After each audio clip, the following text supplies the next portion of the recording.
Most people genuinely think arguments are won with intelligence, right? Like whoever has the biggest brain takes the prize. Well, they're not. Actually, a lot of arguments are won before the discussion even starts.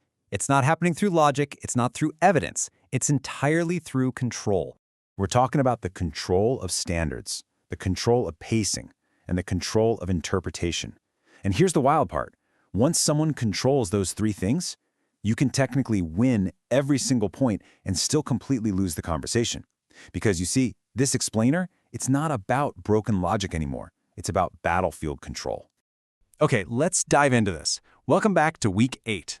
Up until now, we've really been looking at how reasoning just naturally fails. But today we are looking at how people actively try to control the intellectual terrain. This is the exact moment where persuasion stops behaving like a fair discussion and starts behaving like psychological terrain management.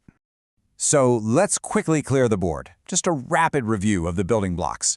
Week 1, we tackled structural failures. Week 2 was self-sealing systems. Week 3, distorted comparisons. Week 4 exposed escalation thinking. Week 5 showed us language distortion. Week 6 revealed direct manipulation. And Week 7, we unpacked emotional control. But this week, we're moving into something far more dangerous. We aren't talking about argument failure anymore. This is argument warfare. Consider this your tactical briefing. We are going to dismantle 3 exact fronts today: shifting standards, which you probably know as moving goalposts, weaponized pacing, or the Gish Gallop, and preemptive interpretation, which is narrative framing. All right, let's start with front 1, moving goalposts. This is all about the trap of shifting the standards. You ever notice how some people create standards that you literally can only fail? You improve, and magically, the target moves. Basically, it's changing the standard after the original standard was already met. See, some systems only survive by becoming literally impossible to satisfy. Why? Because creating permanent inadequacy creates permanent control. You're in an unwinnable conversation because the target is always on the move. Let's look at how this plays out in real life. Say you're in a relationship, and the deal sounds totally normal at first. Just apologize. So what do? You apologize. Then suddenly, out of nowhere, well, I know you apologized, but if you really cared, you would have known not to upset me in the first place. Interesting, right? The requirement completely changed after you already completed it. It unfairly morphed from just apologize into never make mistakes. And man, it happens in the workplace constantly. You hand in your work, feeling good, and you hear, yes, you finished the report before the deadline, but now I expect you to redesign the entire presentation too, right? If expectations expand right after completion, your performance can literally never be measured fairly. It's essentially intellectual treadmill engineering. You're not running toward a resolution, you're just powering someone else's emotional electricity grid. We even see this in fitness culture. Someone will say, if you were really disciplined, you'd never miss a workout. Notice the trap there? The standard was sneakily shifted from consistency, which, is totally normal and healthy, directly over to absolute perfection. And perfection is impossible. And in politics, well, it becomes completely unfalsifiable. If unemployment drops, it's manipulation. If it rises, it proves failure. Just think about that. When every possible outcome confirms a pre-existing belief, no evidence will ever be enough. Their standard is completely, entirely insulated from reality. Now let's move on to front 2, the Gish Gallop, also known as weaponized pacing. This is where depth is completely avoided because depth exposes weakness. Now, what's really interesting about this slide is the sheer volume it represents, 25. Imagine someone dropping 25 supposed facts in a single online attack against you.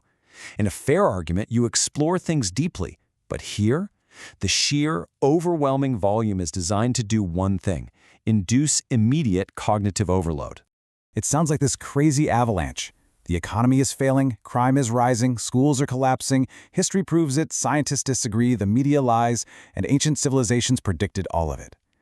Whew, it's a total machine gun attack. None of those points are supported, because the goal isn't convincing you. The goal is exhausting you. It's a denial of service attack on your brain. Because here's the catch. If I throw 25 weak arguments at you, you suddenly need 25 thoughtful responses just to survive socially. And what happens if you take the time to meticulously dismantle, say, 5 of those claims? The opponent simply turns around and says, well, you ignored the other 24. It instantly shifts the burden from them having to prove their wild claims to you just trying to survive their volume. Which brings us to front 3.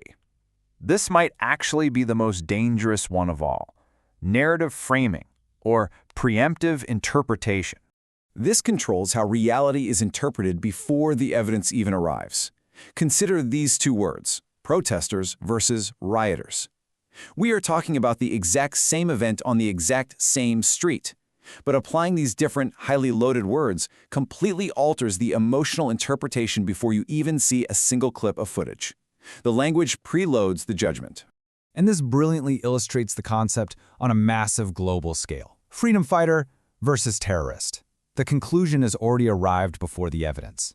Frames act like this invisible psychological gravity that actually bends facts. Once a frame is accepted, all the facts just automatically get filtered right through it.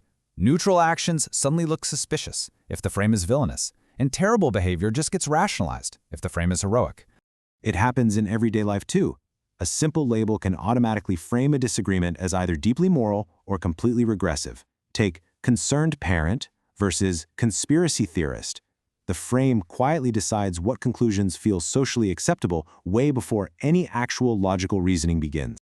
Oh, and the corporate world loves this one. We're not cutting jobs, we're optimizing workforce efficiency. See that? It's just rebranding harsh realities through much softer terminology. But we have to remind ourselves, changing the labels does not change the consequences.